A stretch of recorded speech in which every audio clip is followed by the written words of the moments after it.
오늘 미국 시장 3대 지수가 거의 뭐 마이너스라고 봐야 되겠죠. 나스닥 0.5 0.05 플러스인데 약세로 끝났습니다. 유럽장이 어제 아작났습니다. 유럽장이. 가장 주된 이유는 이 크레딧 스위스 은행이 난리를 쳤거든요. 그래서 이제 이거 한경 기사 3월 15일 날 김정아 경영기자께서 쓰신 내용을 보면 크레딧 스위스 불안감 확대로 CDS 폭등 나왔죠. CDS 프리미엄이 올라간 거 보시면 이게 올라간 겁니다. 3배나 튀었거든요. 갑자기. 이게 야, 1000비 1000 정도까지 올라갔으면 이게 상당히 높이 올라간 겁니다, 지금. 이 기사 좀만 더 보면 최대 주주 사우디 국영회사가 추가 재정 지원을 안 한다고 얘기를 했거든요. 그런데 이제 너무 걱정스러워할 건 없는 게 그 밑에 보면 이 속보가 나온 게 있죠. 또 스위스 금리은행, 스위스 중앙은행이 크레딧 스위스가 자본과 유동성이 필요하면 충족을 해야 되는 게 필요하면 자금을 공급하겠다. 라는 얘기를 했어요. 유동성을 제공할 것이라고 얘기를 했거든요. 이 스위스를 대표하는 은행인데 가만히 내비둘 수는 없죠. 재밌는 건 에, 이게 스위스 주가거든요. 스위스 주가는 1.87 빠졌습니다. 근데 이게 보면 이게 이탈리아, 스페인, 이게 네덜란드인가요?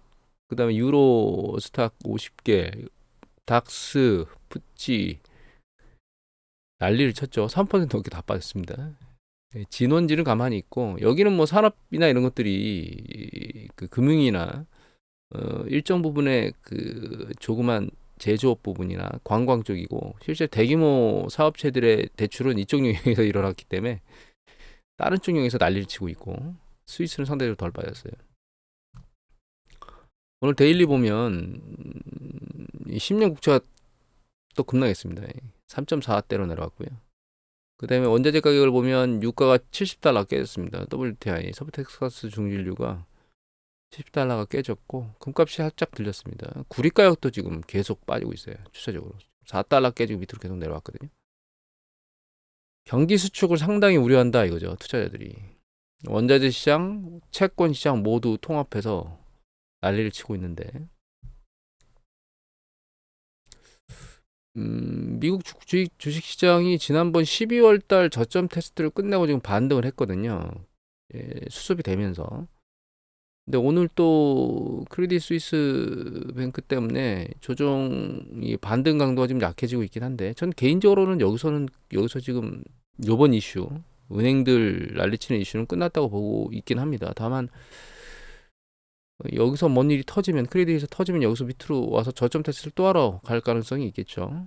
그럼에도 불구하고 저는 이제 끝난 거 아닌가 수습 국면으로 다시 들어가지 않겠는가 그런 얘기를 하고 싶습니다. 일단 이건 뭐 하루 이틀짜리 위기로 끝날 것 같고요. 뭐 새로운 이슈가 올라오지 않는 이상 큰 문제는 없을 것 같아요. 이거 미국 기사인데 밑에 보면 그거보다 저는 더 참 크레딧 스위스가 왜 이렇게 됐냐면 좀 궁금하시죠? 얘네가 이 두 번 두들겨 맞았거든요. 영국의 그린실 캐피털 투자자 요 캐피털 투자에 여기 투자했다가 한번 말아먹었습니다. 이 2021년도 12월 달 기사예요. 지금 소프트뱅크하고 소송하려고 난리를 치고 있고 그 다음에 여기 우리 재미교포 빌황이 파생 상품을 투자했다가 여기서 홀라당 말아먹으면서 여기서도 한번 충격을 받았습니다. 이 두 개 충격받으면서 약간 부실성이나 이런 것들에 물음표를 찍고 있었고 그런 것들이 얘한테 영향을 미치고 있고 그거 지금 안정화 국면이나 이런 것들을 가려고 하고 있고 여기 자금 조달을 작년 말쯤에 여기 보면 사우디 국영회사가 작년 말에 인수가 갔었거든요. 작년 말에 여기 보시면 지난해 말에 인수했죠. 예. 그러면서 자금 충족이나 이런 것들을 하면서 이제 뭔가 안정화되는가라고 얘기하고 있는 과정 중에 미국의 그 실리콘밸리 은행하고 그다음에 그 시그니처 브리지뱅크하고 퍼스트 리퍼블릭 뱅크인가요? 이 세 개에 난리치면서 이쪽에 그 여파가 미친 겁니다. 여기 보면 이제 크레딧 스위스 은행의 최고 경영자는 크레딧 스위스는 SVB와 달리 고품질의 유동성 자산을 보유하고 있고 유동성 커버리지 비율도 144%에 달한다고 이미 밝혔기 때문에 이게 심리적인 불안감이지 현재 당장 뭔 일이 터지진 않겠다. 물론 이제 뱅크런이 생기면 문제가 생기는 거죠. 뱅크런이 문제입니다. 뱅크런이 생기면 뭣도 모르고 날아가기 때문에. 근데 이제 뱅크런이 생긴다 하더라도 일단은 이제 뱅크런이 생기면 지금 이제 연준에서 했던 것처럼 중앙은행에서 얘 딱 그 막아버리고 수습하는 과정으로 가게 될 거고요. 그 일까지 가지 않아야죠. 그렇게 되게 되면 또 금융시장이 또 요동칠 거니까 별 문제 없을 거라고 생각하고 있습니다. 그리고 여기 지금 이제 이 기사 자체는 크레딧 스위스 은행 때문에 난리를 치고 있는데 이 기사 내용 안에 보면 이런 내용이 나옵니다. 사실 이게 더 중요한데 모건 스탠리는 소매 판매가 앞으로 몇 달 동안 더 둔화될 거라고 예상된다고 얘기를 했고 노동시장은 냉각되고 가계는 더 신중히 지출하며 초과저축이 점점 줄어들고 있다. 이 초과저축액에 대한 부분만 제가 이해를 잘 못했어요. 왜 이 얘기를 썼지라고. 하여튼 여기서 중요한 거는 노동시장이 냉각되고 있다 이거죠. 지난번에 이제 말씀드렸지만 노동시장은 지금 뜨겁다고 얘기는 하고 있지만 점점 식어가고 있는 과정 중에 있습니다. 사실. 그다음에 가계 지출은 계속 되고 있긴 한데 제조품 같은 것들은 늘리질 못하고 있고 서비스 업종과 관련된 것만 늘어나고 있는 패턴을 보이고 있거든요. 그거는 이제 서비스 업종 물가가 아직 그 팽팽히 잘 버티고 있기 때문에 그 부분 때문에 물가 올라가는 것 때문에 지출이 늘어나는 그런 패턴을 보이고 있다. 이렇게 이해를 하는 게 좋지 않은가라는 생각을 하고 있습니다. 그래서 여기 보시면 이게 발표 나왔거든요. 오늘. 이게 리테일 세일인데 이거는 명목이고 이게 리테일 세일인데 이건 실질이거든요.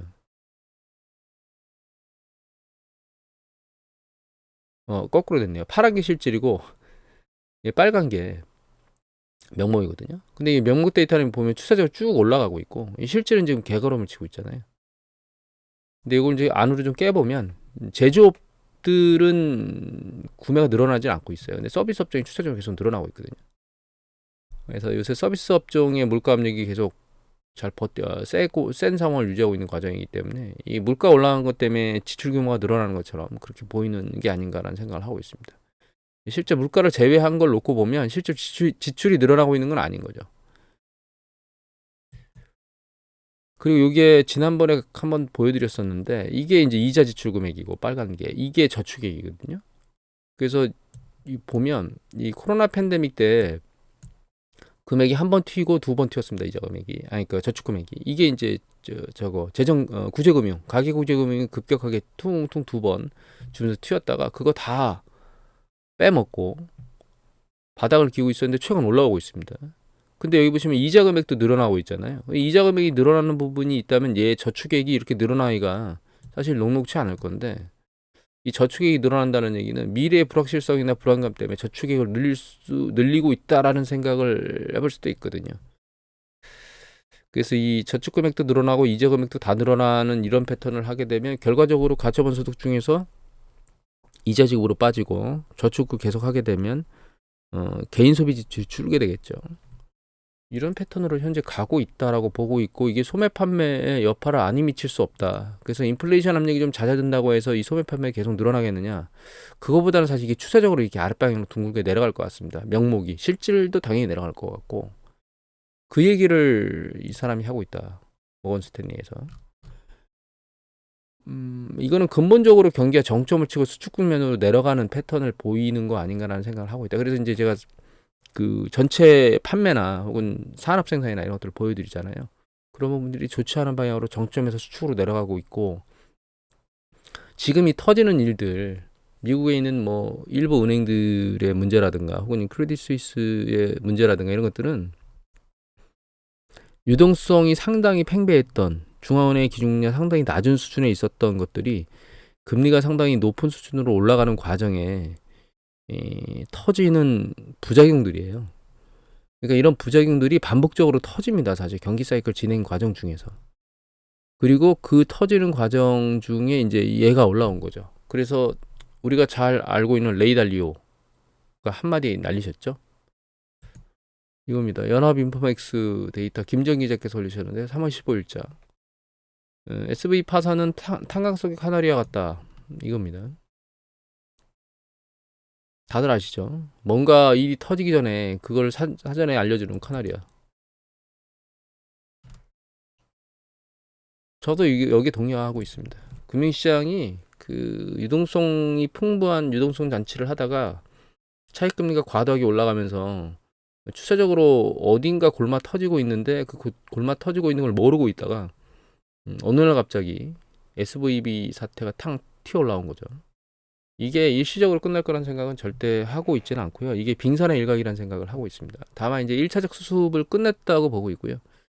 좀 지나면 2차적 문제들이 꼬물딱꼬물딱 올라오는데 그때는 지금과 같은 국면보다 더 세게 움직이게 될 거예요. 물론 그 시기에 이 경제 지표들이나 이런 것들이 좀 더 안 좋은 쪽으로 움직이는 과정 중에서 일이 터지면 더 세게 될 거고, 물론 이런 게 안 좋은 쪽으로 움직이지 않는다 하더라도 그 터진 규모 혹은 그 파장의 범위 같은 것들이 상당히 크면 주식시장은 여지없이 여기 있던 저점을 뚫고 더 아래로, 그 아래로 더 떨어지는 현상을 보이게 될 겁니다. 여러분들한테 공포를 조장하기 위해서 하는 건 아니고요. 여기 보시면 이게 글로벌 금융위기 때 이 고점이 S&P 500 지수 이 고점이 지금 여기 보면 1566이었거든요. 여기 저점이 얼마였냐면 이 저점이 895? 여기 저점 여기 저점이 895도 넘는 것 같은데. 그러니까 이 무슨 말씀 드리고 싶은 거냐면 굉장히 상당히 많이 내려왔어요. 얘가 여기 저점이 1566이었는데 여기 저점이 668이었거든요. S&P 500 지수입니다. 엄청나게 밀렸었죠. 이런 위기가 아예 없을 것이다 라고 하는 생각은 접으셔야 됩니다. 이거 언제든지 발생할 수 있는 일이고, 그리고 이제 지난번에도 한번 말씀드렸지만 여기서부터 55% 빠졌어요. 이게 지금 밀렸는데 고점에 저점 빠질 때 55 빠졌거든요. 여기 S&P 500 지수 여기서부터 위로 올라간 윗단 있죠. 이 주봉으로 봐야 되겠네. 예, 이렇게 보면 쉽죠. 여기 보시면 여기서부터 이렇게 올라간 궤도 있죠. 예. 이게 글로벌 금융위기 터진 이후 2009년도 상반기부터 올라온 추세거든요, 얘가. 그러니까 2009년부터니까 지금 한 14, 15년 됐나요? 여기 2022년 정점 갈 때까지 한 13년 정도, 14년 정도 될 때까지 조정을 제대로 받은 적이 없습니다, 사실. 충분하게.